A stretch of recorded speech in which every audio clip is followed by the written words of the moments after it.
السلام عليكم ورحمة الله وبركاته. اهلا بكم في فيديو جديد من مامي كرافتس. فيديو النهاردة ان شاء الله هننفذ مع بعض موديل الكوفية ده. الموديل ده فيه اكتر من ميزة. اولا انه سهل جدا جدا، يعني مناسب سواء للمبتدئين او لو حد مستعجل وعايز يعمل حاجة سريعة. وتاني حاجة طبعا ان هي ما بتاخدش وقت خالص، ساعة ساعتين بالكتير نكون خلصناها ان شاء الله. وتالت حاجة ان شكلها حلو جدا، هي تنفع رجالي او نسائي او اطفال، اي حاجة مش هتقول لا. كمان بتنفع سادة وبتنفع ان احنا ندخل فيها الوان. يمكن كانت على طول هي اكتر كوفية كانت بتنطلب مني دايما، فنفذتها بالوان كتير قوي، بس دايما كنت بنفذها رجالي. هحط لكم صور اللي نفذتها بالوان كتير جدا. وبصراحه كانت كل مره بتطلع احلى من المره اللي قبلها، فقلت المره دي بقى اجرب اعملها، ادخل فيها الوان واعملها حاجه كده بناتي صغيره. فلقيتها الحمد لله برضو شكلها حلو جدا. يمكن دايما كل اللي بيشوف الكوفيه دي يفتكرها انها تريكو مش كروشيه، لان الغرز بتاعتها بتكون متداخله جدا وشبه الحاجات التريكو.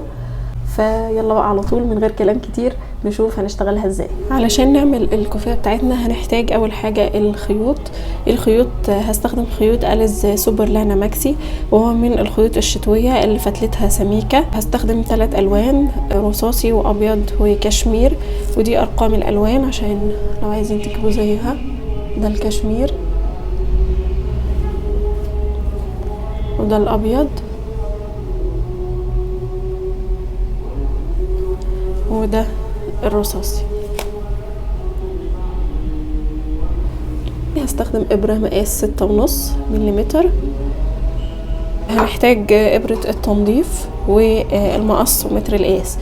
اول حاجه الكوفيه بتاعتنا بنبداها بالطول، فالمفروض ان سلسله البدايه اللي هبدا بيها هتكون بطول الكوفيه اللي انا عايزاه.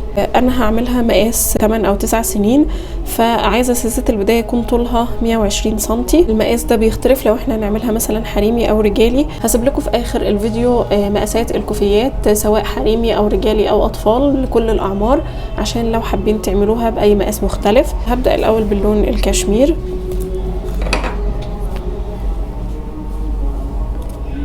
نبدأ بعقدة البداية وهنعمل سلسلة زي ما اتفقنا، هتكون بطول الكوفية سلسلة بداية عادية خالص. اشتغلت سلسلة بداية بطول الكوفية اللي انا عايزاه، ولما باجي اقيس سلسلة البداية على متر القياس بقيسها بالطريقة دي. بجيب متر القياس كده بالشكل ده وبفرد السلسلة عليه بالراحة بدون ما اشد، تمام. وببدأ كده امشي معاها كده وانا مثبتاها كويس على متر القياس من غير ما اشدها عشان يطلع معايا المقاس مظبوط، لاني لو شدتها هتديني مقاس اطول من اللي هيطلع معايا، تمام.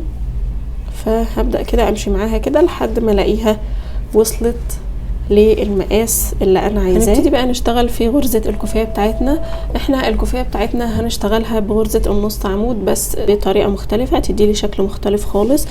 فاول حاجة في اول سطر هشتغله، المفروض ان احنا متعودين ان بنشتغل في ضلع السلسلة اللي هو فوق ده.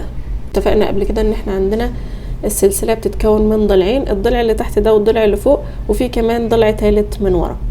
احنا متعودين دايما بنشتغل في الضلع اللي فوق ده. في الكوفية بتاعتنا النهاردة هنقلب السلسلة كده ونشتغل في الضلع اللي ورا، اللي هو هتلاقوا ضلع كده عالي شوية عامل زي المطبات كده.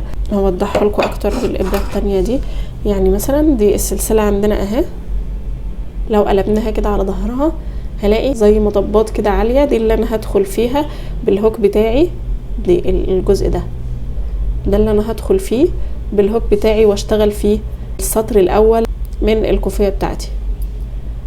طب ليه بنقلب السلسلة وبنشتغل في الجزء الخلفي ده؟ لان ده بيديني شكل الطف في الفينش بتاع الكوفية، ان طرفين الكوفية بيبقوا نفس الشكل بالظبط، لان حرف الفي ده كله بيبقى وشه لتحت كده، فبيبقى زي اخر سطر انا اشتغلته في الكوفية. وده طبعا هيوضح اكتر لما نبتدي نشتغل نص عمود عادي خالص. يعني هنلف الخيط على الابرة وهنقلب السلسلة، وهخش في ثالث ضلع عندي. ده واحد بتاع السلسلة الاولى وده بتاع السلسلة التانية. هخش في الضلع بتاع السلسلة التالتة، هدخل فيه كده بالهوك، اسحب الخيط واطلع، هلاقي عندي على الابرة 3 حلقات، هاخد الخيط واطلع من ال3 حلقات، وبكده اكون اشتغلت اول نص عمود.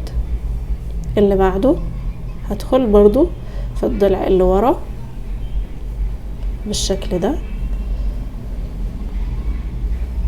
اللي بعدها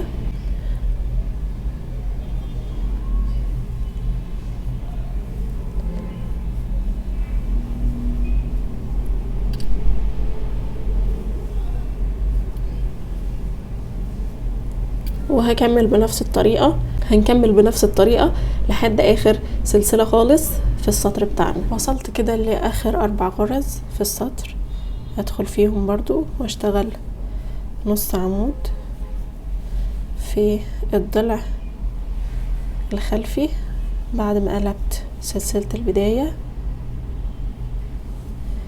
زي ما احنا شايفين كده. دي اخر واحدة اهي،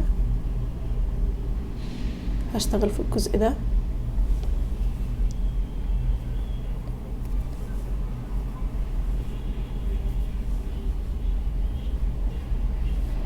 وده بيكون عندي شكل السطر الاول اللي اشتغلت كله بغرز النص عمود. الجزء بقى اللي انا كنت بقول لكم عليه ان بدايه الكوفيه هتبقى زي نهايتها، يعني انا هفضل ارتفع بالسطور عشان ارتفع في عرض الكوفيه بتاعتي، فاخر سطر هيبقى بنفس الشكل ده كده. فده السطر الاول بقى شكله عامل كده من تحت، حرف الفي كله من تحت باين لان اشتغلت في الضلع الخلفي، فهتبقى عندي بدايتها زي نهايتها.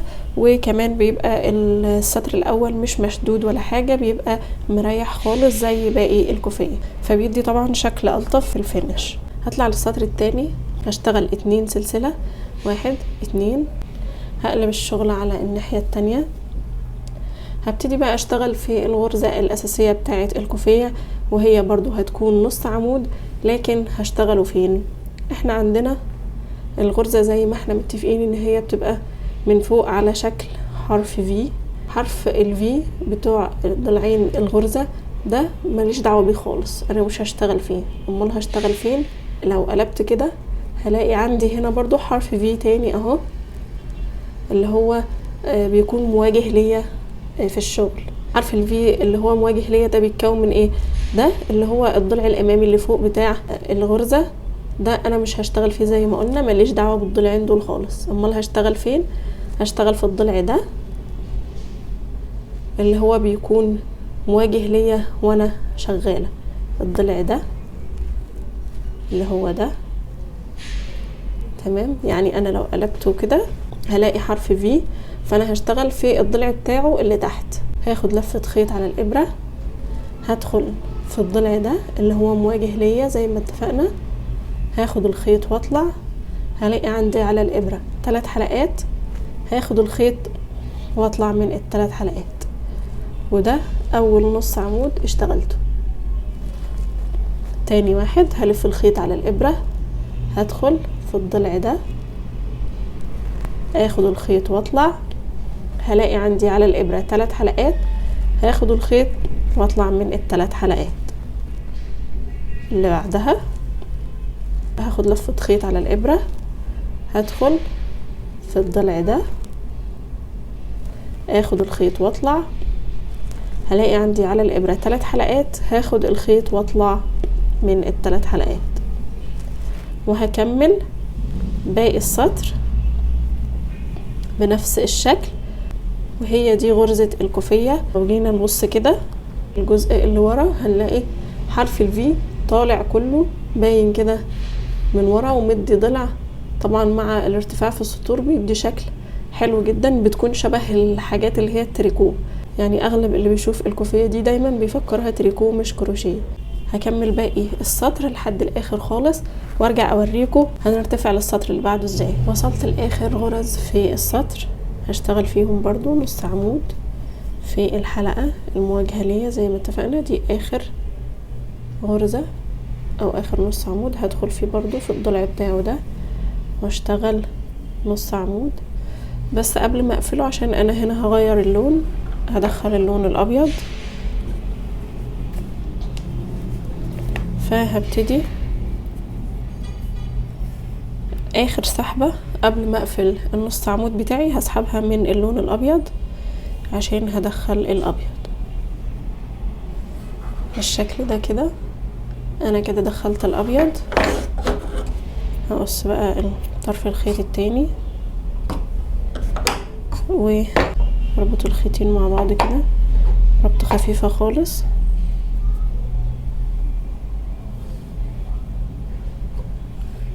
بالشكل ده. هبقى اداريهم ان شاء الله بإبرة التنظيف في الاخر. هبتدي بعد كده عشان ارتفع للسطر الثالث هشتغل 2 سلسلة وهقلب الشغل على الناحية التانية، وهبتدي اكمل بنفس الطريقة اللي انا اشتغلت فيها. زي ما احنا شايفين اهو السطر اللي احنا اشتغلناه في الاول، الضلع بتاع الفي طالع كده وواضح قدامنا وبيدي شكل لطيف جدا في الاخر. هبتدي اخد لفة خيط على الابرة وادخل في الضلع اللي تحت المواجه ليا في الناحية المواجهة ليا وانا بشتغل بالشكل ده، واشتغل نص عمود عادي خالص بالشكل ده.